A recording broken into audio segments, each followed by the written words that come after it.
The girl at the bus stop wasn't waiting for a bus. She was dying. Purple coat against fresh snow, blonde curls spilling from a knitted cap, lips turning blue in the Minnesota cold, and on her tiny wrist, a medical alert bracelet with 4 words that would haunt me forever: Ward of the State. She was 6 years old. She had no one, and in 30 seconds, she would stop breathing. Before we continue, please tell us, where in the world are you tuning in from? We love seeing how far our stories travel. My chest. The words were barely a whisper, but they hit me like a sledgehammer. The little girl's hand pressed against her sternum, her brown eyes glazed with confusion and terror. I dropped to my knees beside the bench, my work boots crunching in the fresh snow, hazard lights from my truck still flashing behind me. "Hey, sweetheart, can you hear me?" My fingers fumbled for my phone while checking her pulse with my other hand. Rapid. Weak. This wasn't just cold or exhaustion. This was something catastrophic happening inside this tiny body. That's when I saw it. The medical alert bracelet, silver against her pale wrist. Aurora Winters, congenital heart defect, ward of the state. Ward of the state, 4 words that meant this child, this dying child, belonged to no one. 911, what's your emergency? I need an ambulance at the Maple Avenue bus stop near the Methodist church. 6-year-old girl, cardiac distress, congenital heart defect. She's conscious but barely responsive. Is she with a parent or guardian? I looked around the empty street. 7:25 a.m. Nobody but us and the falling snow. No. She's alone. Chloe, I'm Miles. Help is coming, okay? I stripped off my coat, wrapping it around her small frame. She weighed nothing, like holding a bird. Where were you going, sweetheart? School. Each word seemed to cost her enormous effort. Walking to school. Walking, alone, in 15-degree weather, with a heart that was failing her. The sirens grew louder, and I found myself making promises I didn't know if I could keep. You're going to be okay. You're not alone anymore. I'm right here.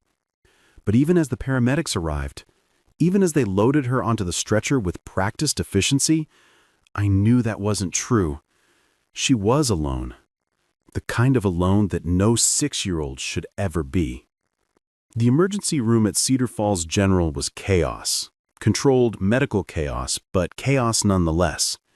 I paced the waiting area, my supervisor's voicemail probably filling up with questions about why I wasn't at the water treatment plant. But I couldn't leave, not until I knew she was okay. Mr. Lawson? I turned to find a woman in her 30s, exhaustion written every line in her face, clutching a clipboard like a life preserver. I'm Patricia Hendricks, Aurora's caseworker from Child Protective Services. The hospital called me. Thank you for stopping to help her. Will she be okay? Patricia sank into a plastic chair, and I saw her mask slip for just a moment. For now. This isn't her first emergency. It won't be her last. She looked up at me with tired eyes. Aurora shouldn't have been walking alone, but she's a runner. Keeps trying to prove she's just like the other kids. Where are her parents? The bitter laugh that escaped Patricia told me everything before her words did. Aurora was born with hypoplastic left heart syndrome. The left side of her heart is severely underdeveloped. Her biological parents were teenagers. They left her at the hospital when she was 3 days old with a note saying they couldn't handle a sick baby. My stomach twisted. 3 days old? Since then? I asked, though I wasn't sure I wanted to know. 11 different foster homes in 6 years. Most families can't handle the medical needs, the frequent hospital stays, the mounting bills that state assistance doesn't fully cover. She's been at Sunshine House, our group home, for the past year because we can't find anyone willing to take her permanently. If you've ever felt your heart break for a stranger, you know the physical sensation, like something inside your chest is actually tearing. But if you've never experienced it, let me tell you, it hurts. It physically hurts to learn that a 6-year-old has been passed around like an unwanted package, returned again and again because she was too much trouble, too expensive, too risky. Have you ever wondered what that does to a child's soul? To know that 11 different families looked at you and decided you weren't worth fighting for? Patricia's phone buzzed constantly as we waited. Other cases, other emergencies. She was handling 43 children, she told me. Aurora was one of her good kids, meaning she didn't cause trouble, so she often got overlooked for the children with behavioral issues who demanded immediate attention.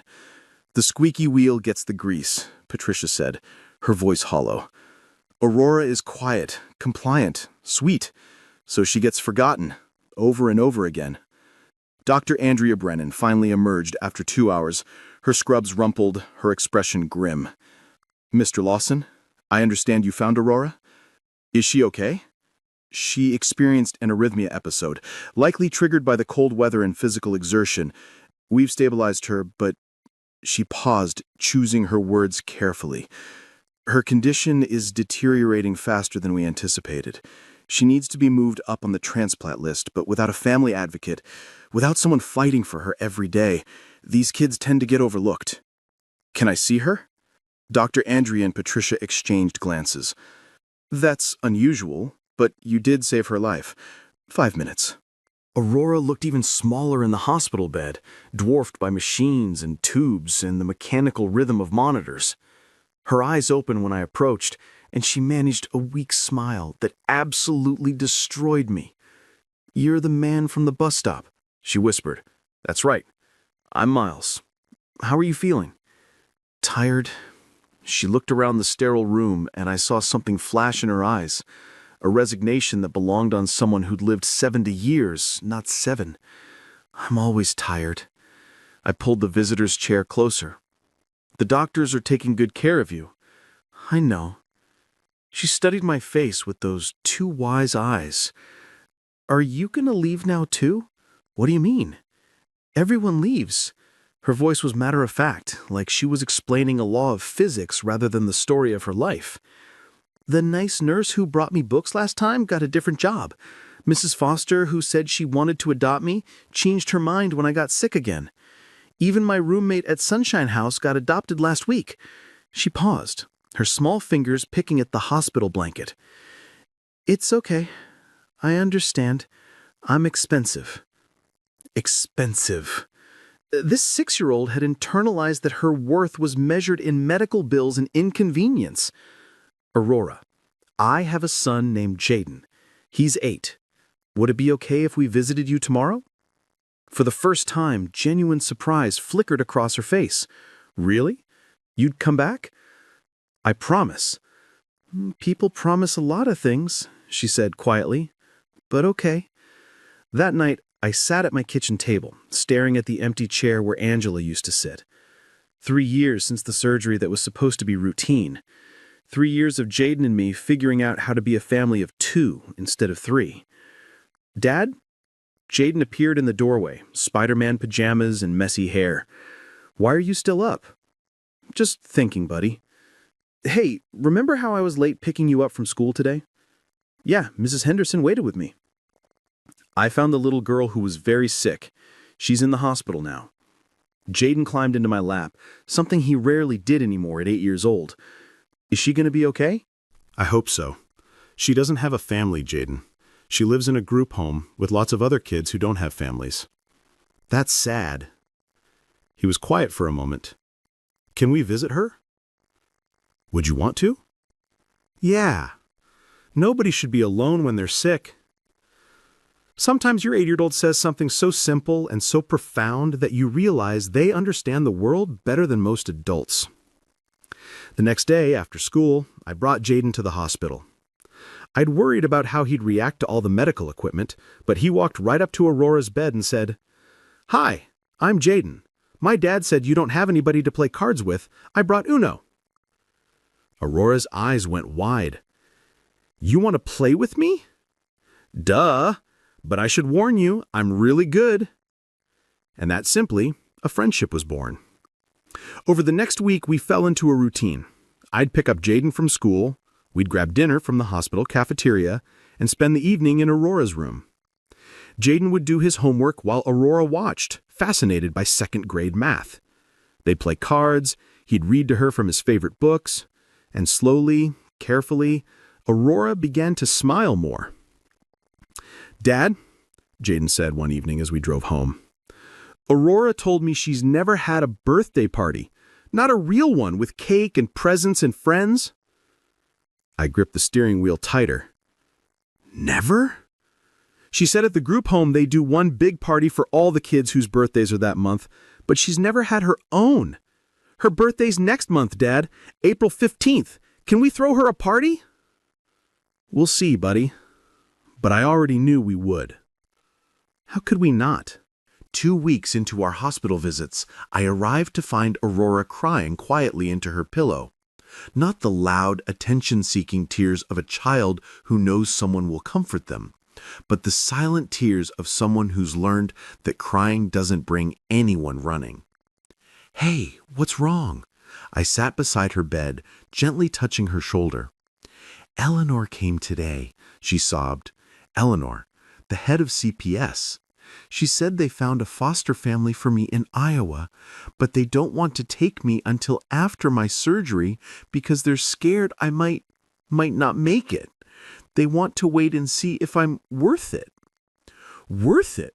There it was again, this child being evaluated like a risky investment rather than a human being who deserved love regardless of outcome. "Aurora, look at me," I said firmly, waiting until her tear-filled eyes met mine. "You are worth everything. You hear me? Everything. Any family would be lucky to have you." "Then why doesn't anyone want me?" The question came out as barely a whisper, but it might as well have been a scream. I didn't have an answer, not one that would make sense to a 6-year-old who'd been rejected 11 times. So I just held her hand while she cried, this tiny warrior who'd been fighting alone for too long. That night changed everything. I stood in Jaden's doorway watching him sleep peacefully, surrounded by toys, books, photos of family vacations, trophies from t-ball.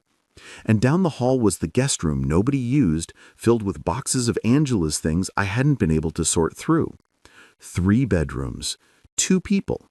And across town, a little girl slept in a hospital bed, owning nothing but what fit in a single drawer, having never blown out her own birthday candles. The math was simple, the decision was complicated. But sometimes complicated is just another word for necessary. "Dad?" Jaden's voice startled me. "Are you okay?" "Yeah, buddy, just thinking." "About Aurora?" I nodded. "Dad, could she come live with us?" Out of the mouths of babes. That's a big decision, Jaden." "But we have room, and she needs a family, and we—" He paused, choosing his words carefully for an 8-year-old. "We have extra family, right, Dad, since Mom died?" Extra family. Not incomplete, not broken, just extra love with nowhere to go. "Would you want Aurora to be your sister?" "She already feels like my sister. She just doesn't live here yet." The next morning, I walked into Patricia's cluttered office at CPS. "I want to foster Aurora," I said without preamble. Patricia looked up from her mountain of paperwork, coffee mug frozen halfway to her lips. "Mr. Lawson, that's a huge decision. She has serious medical needs. The financial burden alone." "I know what I'm signing up for. I've been there every day for the past month. Jaden adores her. She needs a family, and we have room in ours." "Shh, you're a single father. That makes it more complicated." "But not impossible?" Patricia studied me for a long moment, and I saw something shift in her expression, from skepticism to something that looked dangerously like hope. "No, not impossible. But the process takes time. Background checks, home studies, interviews, and with her medical condition being so severe, then we'd better start now." She pulled out a fresh folder, wrote "Winter's Aurora Placement" on the tab. You know this could take months, and there's no guarantee. Patricia, that little girl asked me if she was worth it. A 6-year-old asked me if she was worth fighting for. So yes, I know there are no guarantees, but she deserves to have someone try. Patricia's eyes misted over. In her line of work, I imagined hope was a dangerous thing to feel. Okay, let's do this. The foster application process was like running a marathon through molasses while people threw paperwork at you. Social workers visited my home, measuring room dimensions, inspecting smoke detectors, inspecting the medicine cabinet. They interviewed my neighbors, my employer, Jaden's teachers. They scrutinized my finances, my parenting history, my mental health after Angela's death. Why do you want to foster a medically fragile child? Dr. Solomon asked during my evaluation. I thought about all the complicated answers I could give, but in the end, the truth was simple. Because she needs someone to. Because when I look at her, I don't see medical bills or complications. I see a little girl who's never had anyone choose her first. And I want to be the person who does. What about when things get hard, when she's in the hospital for weeks, when the bills pile up, when your son feels neglected because Aurora needs more attention? Then we'll handle it. Families handle things. That's what they do. But she's not your family. Yes, I said firmly, she is. During this time, Aurora was discharged from the hospital and returned to Sunshine House. We were allowed supervised visits, 2 hours, 3 times a week. The group home was clean, safe, but institutional in a way that made my chest ache. 22 children, 4 staff members, and not enough anything to go around. Not enough attention, not enough affection, not enough hope. Aurora would wait for the window for us, Patricia told me. Starting an hour before we were supposed to arrive, she'd pull a chair over and watch the parking lot. She doesn't believe you'll keep coming, Patricia explained. Every week she's surprised when you show up. So we showed up, every visit, on time. Jaden would bring his homework and they'd work on it together. I'd bring books to read aloud. We'd play board games in the common room while other children watched, some with longing, some with resentment that Aurora had found what they still searched for. One afternoon in early April, Aurora was back in the hospital for tests. Her heart function was declining more rapidly. Dr. Brennan pulled me aside while Jaden showed Aurora a magic trick he'd learned. She needs to move up the transplant list, but her current status doesn't warrant it unless we can show she has family support, a stable post-operative environment. Foster families and group homes don't get the same priority as children with permanent placements. How long does she have without a transplant? 6 months, maybe less. Her heart is working too hard. It's going to give out. I looked through the window at Aurora, laughing at Jaden's clumsy card trick. The first real, deep laugh I had heard from her. The foster application is taking too long. What if we can't get approved in time? Then we hope for a miracle, Dr. Brennan said quietly. We hope for a lot of miracles. That night, I called Patricia. I need you to push this through, whatever it takes. Aurora doesn't have 6 months for bureaucracy. Miles, I'm doing everything I can. Then do more, please. This isn't just about paperwork anymore. This is about saving her life. Patricia was quiet for a long moment. I'll call in every favor I have. But Miles, even if we get approval, fostering isn't adoption. You could do all this and the state could still move her if they find what they consider a better placement. Then I'll adopt her. The words came out before I'd fully thought them through, but once they were in the air, they felt right. They felt like the only words that made sense.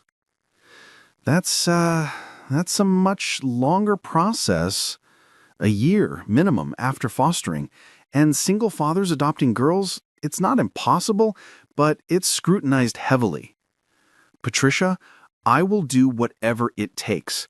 Fill out every form, take every class, jump through every hoop. That little girl is not going to die thinking nobody wanted her. On a Thursday evening in early April, my phone rang. It was Dr. Brennan. We have a heart, she said simply. A match from a child in Wisconsin. We need to move now. Everything else fell away.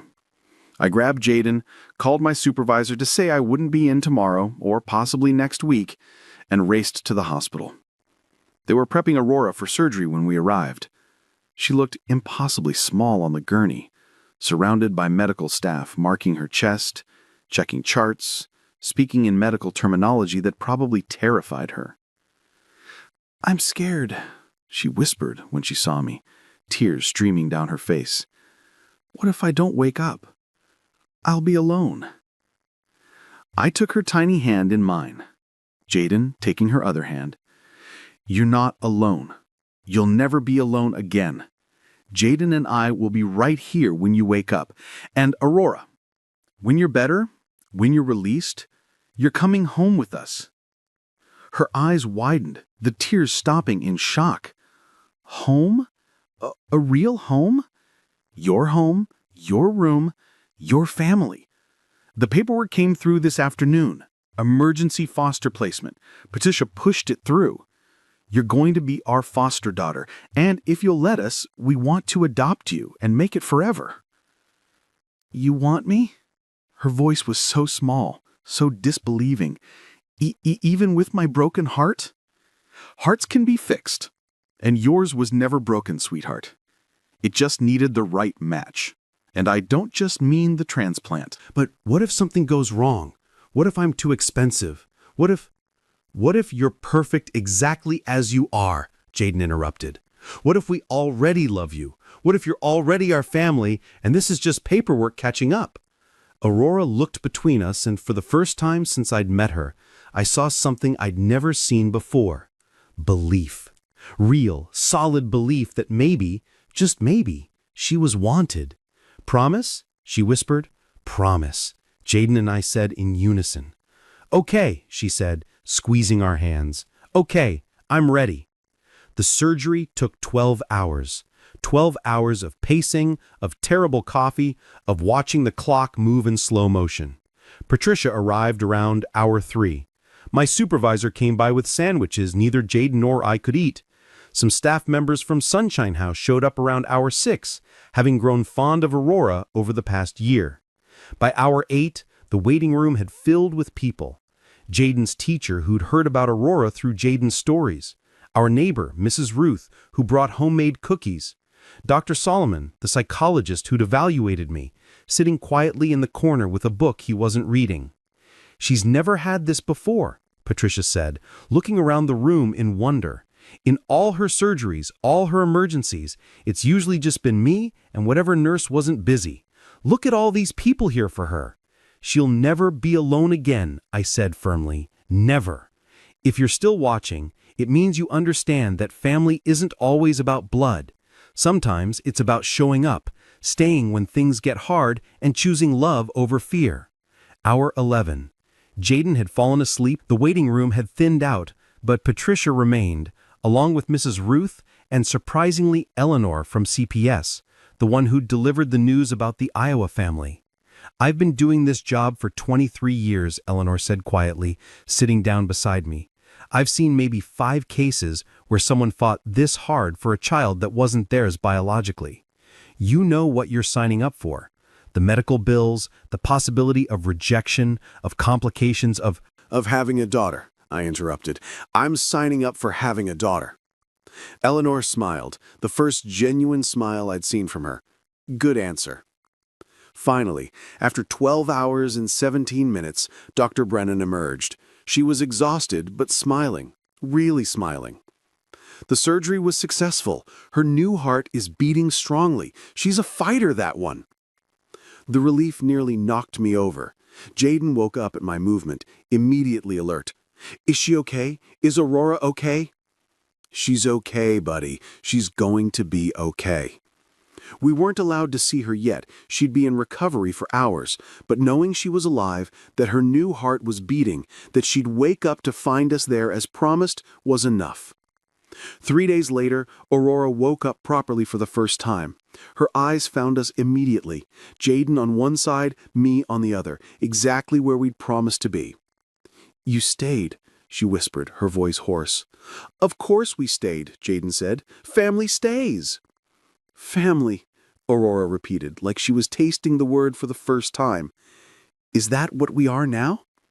That's what we've been since the day Dad found you, Jaden said matter-of-factly. It just took everyone else a while to figure it out. The recovery wasn't easy. There were complications, setbacks, days when Aurora's body wanted to reject the new heart, but every day we were there. When she was finally stable enough for visitors beyond immediate family, the parade began. Jaden's classmates made cards. My coworkers took up a collection for medical expenses. The group home kids made a banner that read, "Aurora's got a family." But the moment that broke me completely came 2 weeks post-surgery. Aurora was sitting up, still weak, but improving daily. A social worker was updating her file, going through standard questions. "Emergency contact?" the social worker asked. "My dad, Mills Lawson. He's my dad." The social worker looked up. "And secondary contact?" "My brother, Jaden. But he's only 8, so maybe put my dad twice." It was the first time she'd claimed us out loud to someone else. My dad, my brother, my family. 3 weeks later, on her 7th birthday, April 15th, Aurora woke up in her new room in our house. We'd been given temporary permission to bring her home for her birthday, though she'd have to return to the hospital for monitoring the next day. Patricia had helped us move her few possessions from Sunshine House. They fit in a single box: some clothes, a stuffed bear with one eye missing, a photo of her with her former roommate, and a journal where she'd drawn pictures of families she imagined might want her one day. In one drawing, dated 3 weeks after we'd met, she'd drawn 3 figures: a tall man, a boy with messy hair, and a small girl with a big red heart on her chest. Underneath, in careful first-grade printing, she'd written, "My maybe family." The room we'd prepared was purple, her favorite color. Jaden had insisted on hanging stars from the ceiling, so she can make wishes whenever she wants. There were more stuffed animals than any child needed, donated by friends, neighbors, and strangers who'd heard her story. Books lined one wall, and in the corner sat a small desk where she could draw her pictures. "Is this really mine?" Aurora asked, standing in the doorway like she was afraid to enter. "All yours," I confirmed. "Forever." She took one tentative step, then another, then ran to the bed and threw herself onto it, laughing and crying at the same time. "It's so soft, and it's purple, and there are so many bears."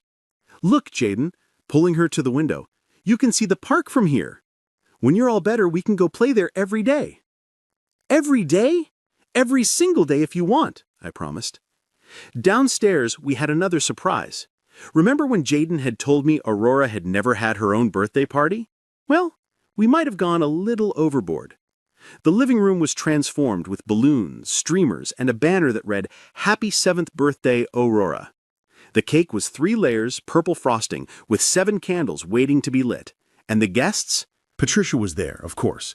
Dr. Brennan had stopped by on her lunch break, Mrs. Ruth from next door, Jaden's teacher, 3 kids from Jaden's class whose parents had heard the story, even Eleanor from CPS, who brought a gift that made Aurora gasp, a photo album with Aurora's family written on the cover, already containing pictures Patricia had secretly taken during our hospital visits. "Make a wish, sweetheart," I said as we lit the candles.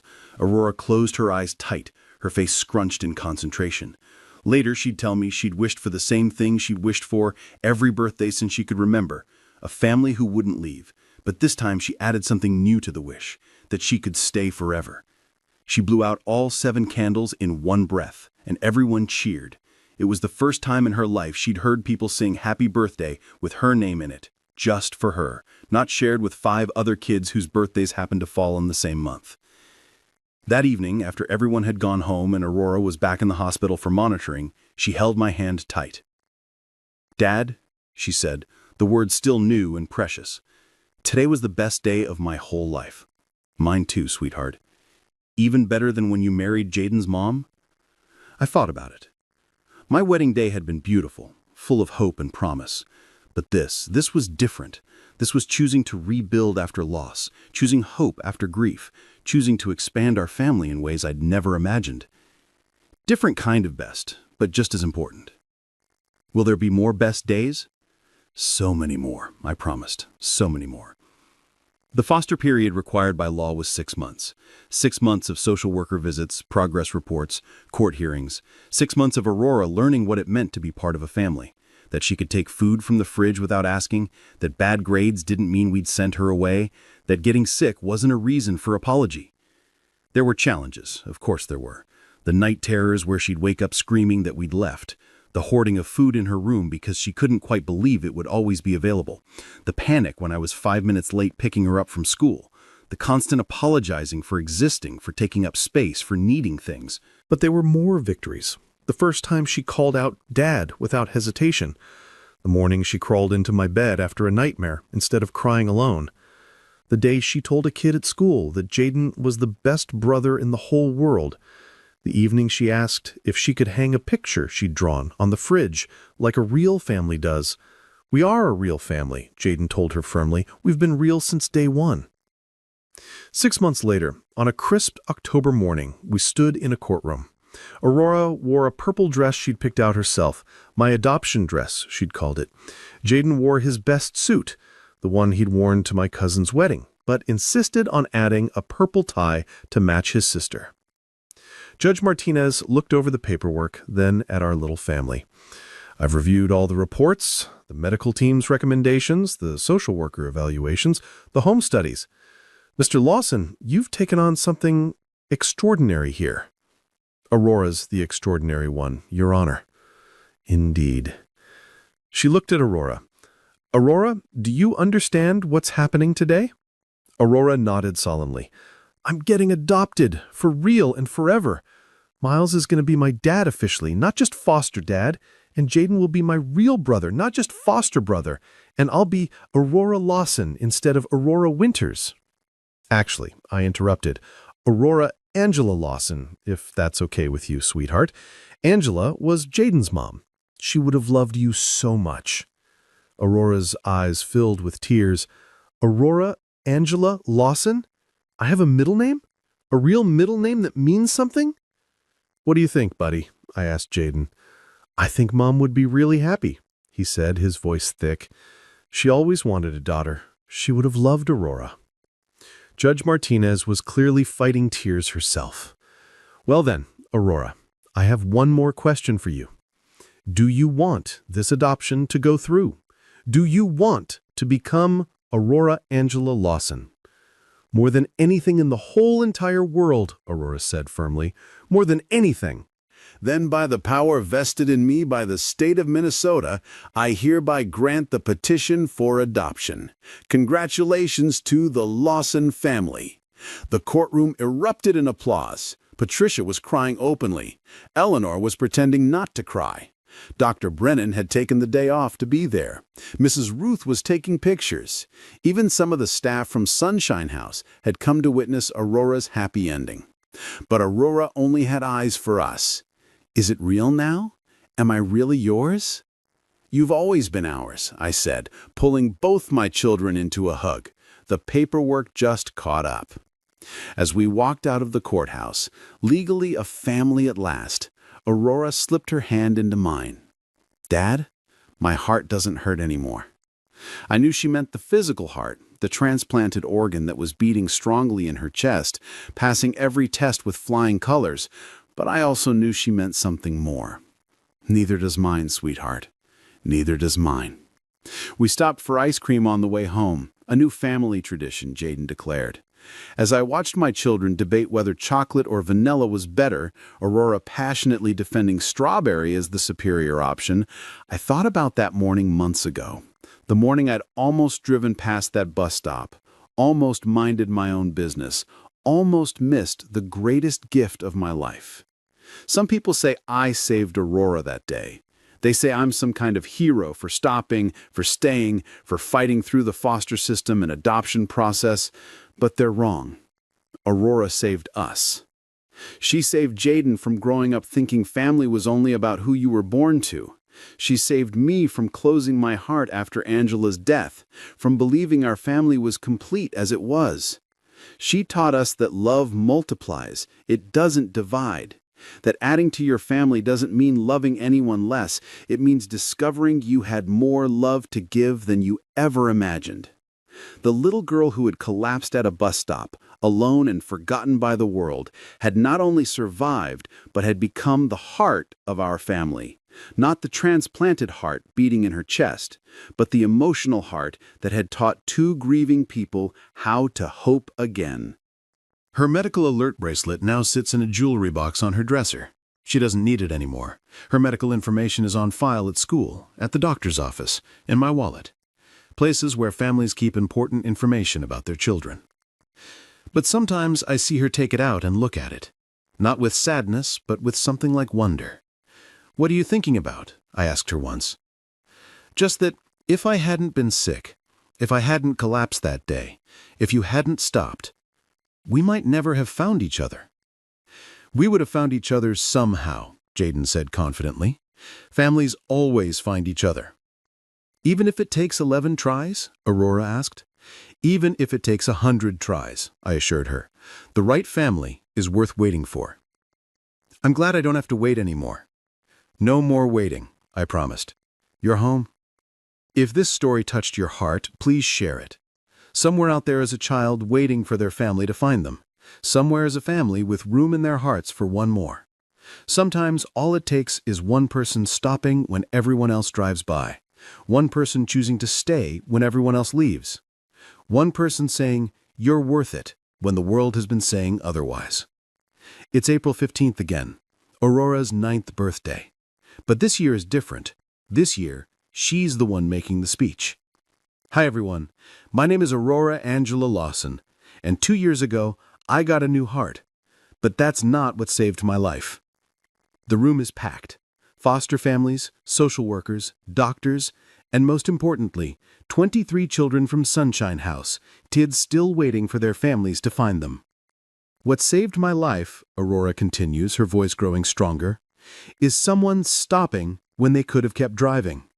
Someone choosing to come back when everyone else had left. Someone deciding I was worth fighting for, even when I didn't believe it myself. I watched from the side of the room, Jaden beside me, both of us trying not to cry. Aurora had insisted on organizing this event, a fundraiser for Sunshine House, but more than that, a celebration of choosing family. I lived in 11 different homes before I found my dad and my brother. 11 times, people decided I was too much trouble, too expensive, too sick. But you know what? That wasn't about me. That was about them not being my right family yet. She looks directly at the group of children from Sunshine House. Your family is out there. Maybe they don't know it yet. Maybe they're driving to work one morning not knowing their whole life is about to change. Maybe they think their family is complete, not realizing there's a U-shaped hole waiting to be filled. Patricia, sitting in the front row, is openly sobbing now. Eleanor, beside her, tissues in hand. Dr. Brennan is recording everything on her phone, having become Aurora's unofficial medical advocate and honorary aunt. The day my dad found me, I was dying. Not just my heart, my hope was dying too. I'd given up believing anyone would choose me. But he didn't just save my heart that day. He saved all of me. And then he and Jaden kept saving me every single day by showing up, by staying, by choosing me even when things got hard. Aurora pulls out a small box from behind the podium. "Dad, can you come up here?" I walked to the front, confused. This wasn't part of the program we had rehearsed. 2 years ago, you gave me a family.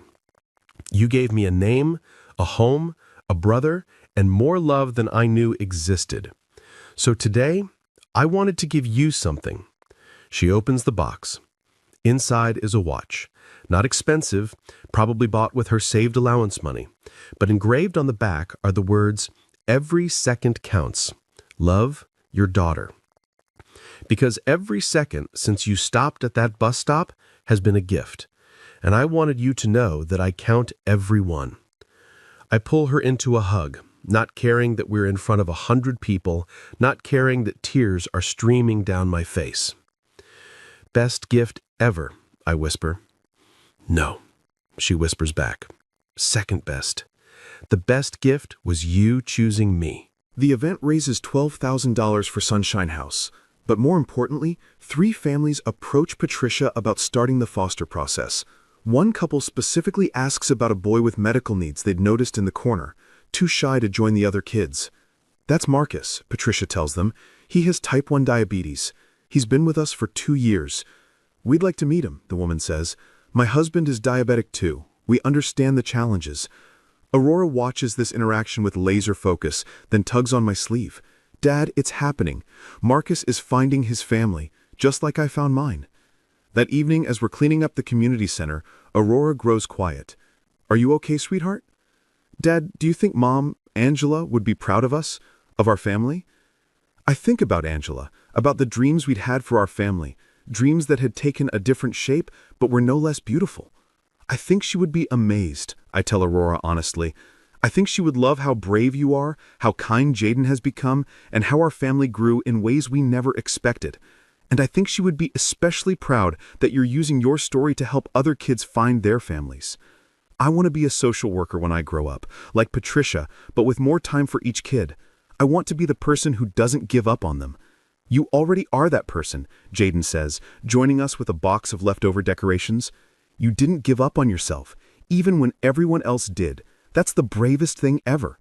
Aurora smiles, that radiant smile that still surprises me sometimes, the smile of a child who knows, deep in her bones, that she is loved, wanted, chosen. We should do this every year, she decides. Every birthday, we help connect families because everyone deserves what I have. What's that, I ask, though I already know the answer. A family that stops for you, a family that stays, a family that chooses you every single day, even the hard days, especially the hard days. As we drive home, Aurora falls asleep in the back seat, her head on Jaden's shoulder. In the rearview mirror, I can see them both. My son who opened his heart to a sister he didn't know he needed, and my daughter who taught us that family isn't about perfect circumstances or easy choices. It's about showing up. It's about staying. It's about choosing love over fear, hope over statistics, and yes over maybe later. The girl at the bus stop wasn't waiting for a bus. She was waiting for a family. And sometimes the families we're waiting for are waiting for us too. We just have to be brave enough to stop, kind enough to stay, and stubborn enough to fight through every obstacle until ward of the state becomes daughter, foster becomes forever, and house becomes home. Aurora was right. Every second counts. And I'm grateful for every single second since that February morning when I almost drove past but didn't, when I almost minded my own business but couldn't, when I almost let fear win but chose love instead. Some stories end with happily ever after. Ours doesn't end at all. It continues every morning when Aurora bounces into the kitchen, stealing bacon from Jaden's plate. It continues every evening when she does homework at the kitchen table, no longer surprised that help is available. It continues every night when she says, "Good night, Dad, love you," without the question mark that used to hang at the end. It continues in the knowledge that somewhere in Minnesota, there's a little girl who went from having no one to having everyone she needs. A little girl whose heart, both the physical one and the metaphorical one, finally works the way it's supposed to. Not broken, not damaged, not worth it or not worth it. Just loved. Completely, unconditionally, forever loved. And isn't that what every child deserves? Isn't that what every one of us deserves? To be someone's reason to stop, to be someone's reason to stay, to be someone's reason to fight, to be chosen again and again and again until choosing becomes as natural as breathing. Aurora breathes easily now. Her new heart beats steady and strong. But more than that, she breathes with the confidence of a child who knows she'll never wake up alone again, who knows that when she calls out, "Dad," someone will answer. When she says, "I love you," someone will say it back. When she dreams about the future, she includes us in those dreams. The girl at the bus stop saved my life too. She saved me from a grief that was closing me off from possibility. She saved me from thinking our family was complete when it was actually waiting for its missing piece. She saved me from driving past miracles because they looked like complications. Love usually does look like a complication at first. It looks like paperwork and hospital visits and court dates. It looks like hard conversations and sleepless nights, and more challenges than you signed up for. But if you push through the complications, if you choose to see the person beneath the circumstances, if you stop when everyone else keeps driving, you might just find your Aurora. And she might just save you right back. If you've made it this far, thank you. Thank you for caring about Aurora's story. Thank you for believing that every child deserves a family. Thank you for not driving past. Maybe you're thinking about fostering. Maybe you know someone who is. Maybe you just needed to believe that happy endings are possible, even for the kids who've been passed over 11 times. They are possible. I promise you, they are. It won't be easy. It will be the hardest thing you've ever done. But it will also be the most beautiful. Because there's nothing, absolutely nothing more powerful than looking at a child the world has forgotten and saying, I choose you. Today, tomorrow, and every day after that. Aurora is sitting beside me as I tell this story, reading over my shoulder, making sure I get the details right. She wants me to tell you one more thing. If you're a kid like me, waiting for your family, don't give up. They're looking for you. They just don't know it yet. And if you're a grown-up with room in your heart and your home, please stop at the bus stop. Please don't drive past. Someone is waiting for you to be their hero. But really, they'll be yours. She's right, of course. She usually is. The girl at the bus stop wasn't just waiting for someone to save her. She was waiting to save someone right back. And she did. Oh, how she did.